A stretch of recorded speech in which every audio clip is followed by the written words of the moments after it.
നമസ്കാരം. പുതിയൊരു വീഡിയോയിലേക്ക് എല്ലാവർക്കും ഒരിക്കൽ കൂടി സ്വാഗതം. ഭഗവാൻ ശ്രീ പരമേശ്വരന് ഏറ്റവും പ്രധാനപ്പെട്ട ദിനമാണ് പ്രദോഷ ദിനം. സന്ധ്യാസമയം ത്രയോദശി തിഥി വരുന്ന ദിവസമാണ് പ്രദോഷമായി കണക്കാക്കുന്നത്.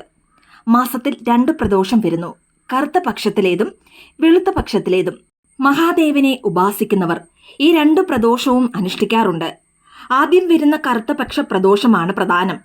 അത് ശനിയാഴ്ച ദിവസമാണ് വരുന്നതെങ്കിൽ അത് മഹാശനി പ്രദോഷം എന്നാണ് അറിയപ്പെടുന്നത്. ചിങ്ങമാസത്തിലെ ശനി പ്രദോഷം 2024 ഓഗസ്റ്റ് 31 ശനിയാഴ്ചയാണ്. അതായത് ഇന്നാണ് മഹാശനി പ്രദോഷം വരുന്നത്. എല്ലാവിധ ശുഭാരംഭങ്ങൾക്കും ഉത്തമമായ ദിവസമാണിത്. പ്രദോഷം എന്ന വാക്കിന് അസ്തമയ സന്ധ്യ എന്നർത്ഥമാണ് വരുന്നത്. കുറച്ചുകൂടി വിശദമായി പറഞ്ഞാൽ പദങ്ങളെ പിരിക്കുമ്പോൾ പ്ര എന്നാൽ ഇല്ലാതെയാക്കുന്നത് എന്നാണ് അർത്ഥം. ദോഷ എന്ന വാക്കിന് രാത്രി എന്നും ദോഷത്തെ ഇല്ലാതാക്കുന്നത് എന്നും പ്രദോഷം എന്ന പദം കൊണ്ട് അർത്ഥം കൽപ്പിക്കാം. രാത്രിയുടെ പ്രാരംഭം, അതായത് അസ്തമയത്തിനു മുൻപ് 3:45 നാഴിക വരെയുള്ള ഒരു യാമമാണ് പ്രദോഷം. ഈ ദിവസം പൂർണ്ണമായ ആചാരങ്ങളോടെ ശിവഭഗവാനെ ആരാധിച്ചാൽ ഐശ്വര്യഫലങ്ങൾ ലഭിക്കുന്നതാണ്. ഭാദ്രപദ മാസത്തിലെ കൃഷ്ണപക്ഷത്തിലെ ത്രയോദശി തിഥി ഇന്ന് ഓഗസ്റ്റ് 31 പുലർച്ചെയാണ് ആരംഭിക്കുന്നത്. അതിനാൽ ഭാദ്രപദ മാസത്തിലെ ആദ്യത്തെ പ്രദോഷമാണിത്. 12 പ്രദോഷം അനുഷ്ഠിച്ച ഫലമാണ് ഒരു ശനി പ്രദോഷം അനുഷ്ഠിക്കുന്നതിലൂടെ നമുക്ക് വന്നു ചേരുന്നത്. മാസം തോറും ഒരു പ്രദോഷമെങ്കിലും എടുക്കുന്നതിലൂടെ ദുരിതമോചനം ഉറപ്പാണ്. വ്രതം അനുഷ്ഠിക്കുന്നവർ തലേ ദിവസം തന്നെ മത്സ്യമാംസാദികൾ ഉപേക്ഷിച്ച് ഒരു നേരം മാത്രം അരിയാഹാരം, അതായത് ഒരിക്കൽ കഴിച്ച് ഭസ്മം ധരിച്ച് ഓം നമഃശിവായ എന്ന പഞ്ചാക്ഷരി മന്ത്രം ജപിച്ചു കഴിയേണ്ടതാണ്. പ്രദോഷ ദിവസം രാവിലെ ബ്രാഹ്മമുഹൂർത്തത്തിൽ ഉണർന്ന് ദേഹശുദ്ധി വരുത്തി നിലവിളക്ക് കൊളുത്തി പഞ്ചാക്ഷരി മന്ത്രവും ശിവനാമജപം, ഉമാമഹേശ്വര സ്തോത്രം, ശിവപുരാണ പാരായണവുമായി പകൽ കഴിച്ചുകൂട്ടുക. ഇനി സാധിക്കുമെങ്കിൽ ശിവഭഗവാന് പ്രിയങ്കരമായ കൂവളം നനയ്ക്കുന്നതും കൂവളത്തിന് പ്രദക്ഷിണം വെക്കുന്നതിലൂടെയും വളരെ നല്ല ഫലങ്ങൾ നമുക്ക് വന്നു ചേരുന്നതാണ്. കഠിനവ്രതം അനുഷ്ഠിക്കുന്നവർ തീർത്ഥം പോലും സേവിക്കാറുമില്ല.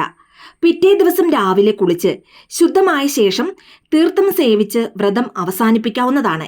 എന്നാൽ അന്നേ ദിവസം പ്രദോഷ പൂജയ്ക്ക് ക്ഷേത്ര ദർശനം നടത്തുന്ന ശിവഭക്തർ പ്രദോഷ പൂജയിൽ പ്രധാനമായ അഭിഷേകം കണ്ടു തൊഴുത് നേദിച്ച കരിക്കിൻ വെള്ളം സേവിച്ചും നേദിച്ച പഴം കഴിച്ചും വ്രതം അവസാനിപ്പിക്കുന്ന പതിവുമുണ്ട്. സന്ധ്യയ്ക്ക് ശിവക്ഷേത്ര ദർശനം നടത്തി ഭഗവാന് നേദിക്കുന്ന കരിക്ക് പ്രസാദമായി സ്വീകരിച്ച് കഴിച്ച് ഉപവാസം അവസാനിപ്പിക്കുന്നതാണ് സാധാരണ രീതി. പ്രദോഷവ്രതം വിധിയാവണ്ണം അനുഷ്ഠിച്ചാൽ ഭഗവാൻ സർവ്വ സൗഭാഗ്യങ്ങളും നൽകി അനുഗ്രഹിക്കുന്നതാണ്. ഇന്ന് മഹാശനി പ്രദോഷ ദിവസം. ഇനി പറയാൻ പോകുന്ന ഈ 3 വസ്തുക്കൾ ഒരു കിഴി പോലെ കെട്ടി അത് നിങ്ങളുടെ പൂമുഖവാതിൽ വെക്കുന്നതിലൂടെ കുടുംബത്തിലുള്ള എല്ലാ സാമ്പത്തിക പ്രശ്നങ്ങളും ഇല്ലാതാകുന്നതാണ്. മഹാശനി പ്രദോഷ ദിവസം ഈ ഒരു പരിഹാരം ചെയ്യുന്നതിലൂടെ 100% അതിന് ഫലം ഉണ്ടാകുന്നതാണ്. ഇനി ഈ ഒരു പരിഹാരം എങ്ങനെയാണ് ചെയ്യേണ്ടതെന്നും ഏത് സമയത്താണ് ചെയ്യേണ്ടതെന്നും ഈ വീഡിയോയിലൂടെ മനസ്സിലാക്കാം. അതിനു മുൻപായി ഈ ചാനൽ ആദ്യമായി കാണുന്ന എല്ലാവരും സബ്സ്ക്രൈബ് ചെയ്യുവാനും അടുത്തുള്ള ബെൽ ബട്ടൺ പ്രസ് ചെയ്യുവാനും മറക്കരുത്. അപ്പോൾ എല്ലാ ദിവസവും ഇടുന്ന വീഡിയോസിന്റെ നോട്ടിഫിക്കേഷൻ ഉടൻ തന്നെ നിങ്ങൾക്ക് ലഭിക്കുന്നതാണ്. പ്രദോഷം എന്ന് പറയുമ്പോൾ തന്നെ ആ ദിവസത്തെ പ്രദോഷ സന്ധ്യയ്ക്കാണ് അല്ലെങ്കിൽ പ്രദോഷ കാലത്തിനാണ് വളരെയേറെ പ്രാധാന്യമുള്ളത്. ഈ ഒരു സമയത്ത് 33 ദേവീ ദേവന്മാരുടെയും സാന്നിധ്യം ഈ ഭൂമിയിൽ ഉണ്ടാകുന്നതാണ്. അതുകൊണ്ട് തന്നെ ഈ ഒരു സമയത്ത് മറ്റൊരു ചിന്തയും മനസ്സിൽ കടന്നുകൂടാതെ ഭഗവാന്റെ നാമങ്ങളോ മന്ത്രങ്ങളോ ചൊല്ലിക്കൊണ്ട് മനസ്സുരുകി പ്രാർത്ഥിച്ചാൽ, അല്ലെങ്കിൽ ഈ ഒരു സമയത്ത് ക്ഷേത്ര ദർശനം നടത്തി പ്രദോഷ പൂജ കണ്ടു തൊഴുത് മനസ്സുരുകി പ്രാർത്ഥിച്ചു നോക്കൂ. 100% നിങ്ങളുടെ പ്രാർത്ഥന ഭഗവാൻ കേൾക്കുന്നതാണ്. കാരണം അത്രയേറെ ശക്തിയാണ് ഈ മഹാശനി പ്രദോഷത്തിനുള്ളത്. അതുകൊണ്ട് വ്രതം എടുക്കുന്നവരും വ്രതം എടുക്കുവാൻ സാധിക്കാത്തവരും ഇന്നത്തെ ഈ മഹാശനി പ്രദോഷ ദിവസം ആരും പാഴാക്കരുത്. ഇനി ഈ ഒരു പരിഹാരം ഏത് സമയത്താണ് ചെയ്യേണ്ടതെന്നാൽ ഇന്ന് വൈകിട്ട് 4:30 മുതൽ സന്ധ്യയ്ക്ക് 6:30 ഏതൊരു സമയത്തും ഈ ഒരു പരിഹാരം ചെയ്യാവുന്നതാണ്. ഇനി ഈ ഒരു സമയം പ്രയോജനപ്പെടുത്തുവാൻ സാധിക്കാത്തവർക്ക് വൈകിട്ട് 4 മണി മുതൽ രാത്രി 9 മണിക്കുള്ളിൽ വരുന്ന ഏതൊരു സമയത്തും ഈ ഒരു പരിഹാരം ചെയ്യാവുന്നതാണ്. ഇനി ഈ ഒരു പരിഹാരം എങ്ങനെയാണ് ചെയ്യേണ്ടത്? സന്ധ്യയ്ക്ക് വിളക്ക് കൊളുത്തി നിങ്ങളുടെ പൂജാമുറിയിലിരുന്നാണ് അല്ലെങ്കിൽ വിളക്ക് വെക്കുന്നിടത്തിരുന്നാണ് ഈ ഒരു പരിഹാരം ചെയ്യേണ്ടത്. ഈ ഒരു പരിഹാരം ചെയ്യുന്നതിനായി ഒരു ചെറിയ കഷ്ണം വെള്ള തുണിയാണ് ആവശ്യമുള്ളത്. ചന്ദ്രഭഗവാന് അധിപതിയായി വിളങ്ങുന്ന ഭഗവാനാണ് സാക്ഷാൽ ശിവഭഗവാൻ. അതുകൊണ്ട് തന്നെ ചന്ദ്രഭഗവാന് വിശേഷപ്പെട്ട നിറമായ വെള്ള നിറത്തിലുള്ള തുണി തന്നെ എടുക്കുവാൻ ശ്രദ്ധിക്കുക. ഇനി ഈ വെള്ള തുണിയിൽ വളരെ പ്രധാനപ്പെട്ട 3 വസ്തുക്കളാണ് വെക്കേണ്ടത്.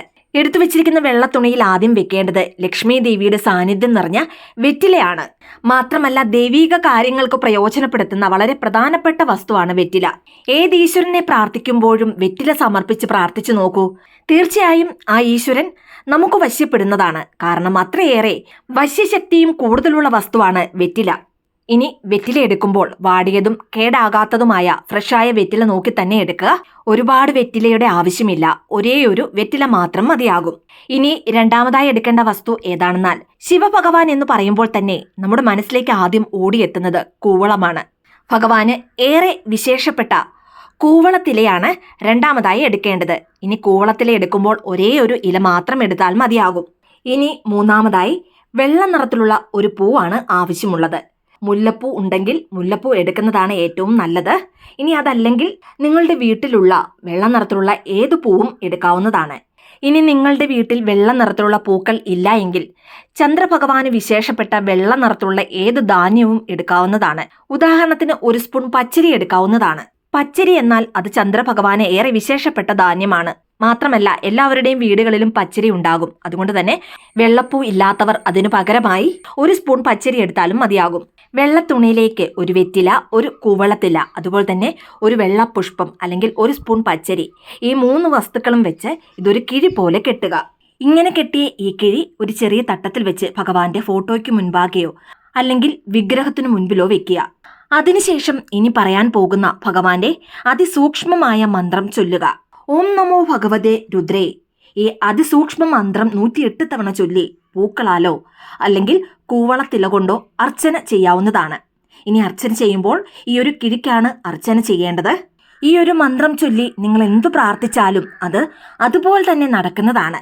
ഈ രീതിയിൽ കിഴി കെട്ടി അത് ഭഗവാന് മുൻപിൽ സമർപ്പിച്ച് നിങ്ങളുടെ ആഗ്രഹം എന്താണോ അത് എത്രയും പെട്ടെന്ന് സാധിച്ചു തരണമേ ഭഗവാനെ എന്ന് നല്ലതുപോലെ പ്രാർത്ഥിക്കുക.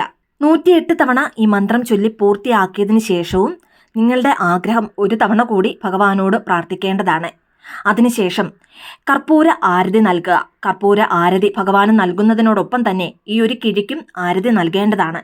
പിന്നീട് ഇന്ന് രാത്രി മുഴുവനും ഈ ഒരു കിഴി ഭഗവാന്റെ ഫോട്ടോയ്ക്ക് മുൻപിൽ അല്ലെങ്കിൽ നിങ്ങൾ വിളക്ക് വെക്കുന്നത് എവിടെയാണോ അവിടെ തന്നെ ഇരിക്കട്ടെ.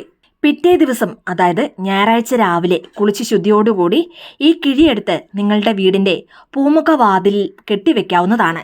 വീട്ടിൽ നിന്നും പുറത്തോട്ട് പോകുമ്പോഴും അല്ലെങ്കിൽ പുറത്തു നിന്ന് വീടിനുള്ളിലേക്ക് വരുമ്പോഴും ഈ കിഴി നിങ്ങളുടെ കണ്ണിൽ പെടുന്ന രീതിയിൽ വേണം കെട്ടിവെക്കുവാൻ. ഇനി ഞായറാഴ്ച രാവിലെ നിങ്ങൾ വീട്ടിലില്ല, പുറത്തെവിടെയെങ്കിലും പോവുകയാണ്, അങ്ങനെയെങ്കിൽ ഇന്ന് പ്രദോഷ ദിവസം രാത്രിയിൽ ഒരു 9 മണിക്ക് ശേഷം ഈ കിഴിയെടുത്ത് നിങ്ങളുടെ പൂമുഖവാതിലിൽ കെട്ടാവുന്നതാണ്.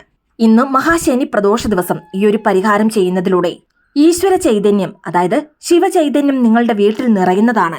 മാത്രമല്ല നെഗറ്റീവ് എനർജി, കൺദൃഷ്ടി, ദുഷ്ടശക്തികളുടെ നോട്ടം ഇതൊന്നും നിങ്ങളുടെ വീടിനുള്ളിലേക്ക് പ്രവേശിക്കുവാനും കഴിയില്ല. ഇന്ന് മഹാശനി പ്രദോഷ ദിവസം മാത്രം ഈ ഒരു പരിഹാരം ചെയ്താൽ മതിയാകും. ഇനി ഈ ഒരു കിഴി എപ്പോഴാണ് എടുത്തു മാറ്റേണ്ടതെന്നാൽ അടുത്ത പ്രദോഷ ദിവസം രാവിലെ കുളിച്ച് ശുദ്ധിയോടുകൂടി ഈ കിഴി എടുത്ത് അഴിച്ച് അതിലെ വസ്തുക്കൾ ആരും ചവിട്ടാത്ത സ്ഥലത്തോ അല്ലെങ്കിൽ ചെടിയുടെ ചുവട്ടിലോ ഇടാവുന്നതാണ്. ഇനി 15 ദിവസത്തിന് ശേഷം സ്ത്രീകളെ സംബന്ധിച്ച് പീരീഡ്സ് ആയിരുന്നാലോ അല്ലെങ്കിൽ മറ്റെന്തെങ്കിലും കാരണത്താലോ ഈ കിഴി എടുത്തു മാറ്റുവാൻ സാധിച്ചില്ല എങ്കിൽ വിഷമിക്കേണ്ട ആവശ്യമില്ല. 1 മാസത്തിന് ശേഷം വരുന്ന പ്രദോഷ ദിവസം ഈ കിഴി അഴിച്ചു മാറ്റാവുന്നതാണ്. ശിവഭഗവാനെ ഏറെ വിശേഷപ്പെട്ട ഈ മഹാശനി പ്രദോഷ ദിവസം ഈ ഒരു പരിഹാരം ചെയ്യുന്നതിലൂടെ സാമ്പത്തികപരമായ എല്ലാ പ്രശ്നങ്ങളും മാറിക്കിട്ടുന്നതാണ്. മാത്രമല്ല തടസ്സങ്ങൾ മാറി സമ്പൽ സമൃദ്ധി വർദ്ധിക്കുന്നതുമാണ്. എല്ലാവർക്കും ശിവഭഗവാന്റെയും പാർവതീദേവിയുടെയും അനുഗ്രഹം ഉണ്ടാകട്ടെ എന്ന് പ്രാർത്ഥിക്കുന്നു.